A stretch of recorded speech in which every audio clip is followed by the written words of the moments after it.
क़यामत का दिन होगा जब आमाल तोले जाएंगे। और कुरान पाक में भी अल्लाह तबारक व तआला इस बात को सूरह कारिआ में बड़े वाज़ेह अंदाज में इरशाद फरमाता है, फ़अम्मा मन सक़ुलत मवाज़ीनुहु फ़हुवा फ़ी ईशतिर रादिया। कुरान कहता है जिसकी तोले भारी हो गई, नेकियों का पलड़ा भारी हो गया, वो ऐश में होगा, चैन में होगा, जन्नत में चला जाएगा। मगर उसके बरअक्स, उसके अपोजिट, वह अम्मा मन खफ़्फ़त मवाज़ीनुहु, जिसकी तोले हल्की पड़ गई, जिसकी नेकियां कम गुना ज्यादा, वह उम्मुहु हाविया, वो हाविया में जाएगा। वमा अदराका मा हिया नारुन हामिया। कुरान कहता है भड़कती हुई आग में उसे डाला जाएगा। इट मींस उस दिन एक बैलेंस शीट बनेगी, उस दिन हिसाब होगा।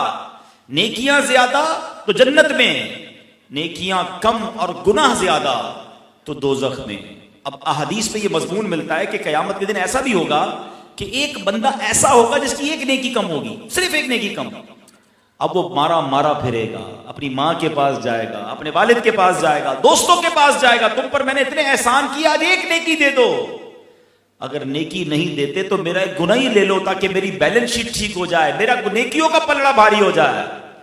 मगर उस दिन न माँ काम आएगी, न वालिद काम आएगा, न दोस्त काम आएंगे। इसी तरह बच्चे के पास माँ आएगी, बेटे के पास बाप आएगा, मगर वो भी एक दूसरे को कोई नेकी देने के लिए या गुनाह का बोझ लेने के लिए तैयार नहीं होगा।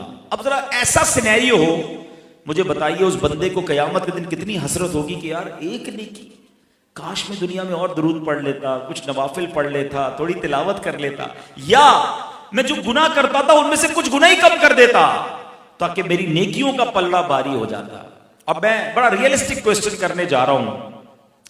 अपने बारे में तो मैं जानता हूं, हम अपने बारे में अगर वाकई रियलिस्टिक सोचे तो शायद हमारे गुनाह ज्यादा हैं, हमारी नेकियां कम हैं। रोज हमसे गुनाह हो रहे हैं। अब सोचिए अगर क़यामत के दिन आमाल नामे तोले गए तो ऐसा लगता है मारे जाएंगे। हमें कुछ ना कुछ ऐसा जिंदगी में करना होगा कि नेकियों का पलड़ा भारी हो और गुनाहों का पलड़ा हल्का हो जाए। हमारे मीज़ाने अमल को जो बैलेंस करने का फॉर्मूला है वो दुरूद पाक है कि जितने दुरूद पढ़ते जाओगे, अगर अल्लाह करे ये तसव्वुर जम जाए ना कि मेरे हाथ में तस्बीह है, मैं दुरूद पढ़ता जाऊं, मेरी नेकियों का पलड़ा भारी होता जाएगा, मेरे गुनाहों का पलड़ा हल्का होता जाएगा। फजूल बातों के लिए हमारे पास बहुत वक्त है, मोबाइल फोन हमारे घंटों ले जाता है। क्यों इतना फजूल टाइम जाया करते हैं? चलते फिरते उठते बैठते कोशिश किया करें कि हमारी ज़बान जिक्र दुरूद से तर रहे। तो इंशाल्लाह मैं भी नियत करूं और आप भी नियत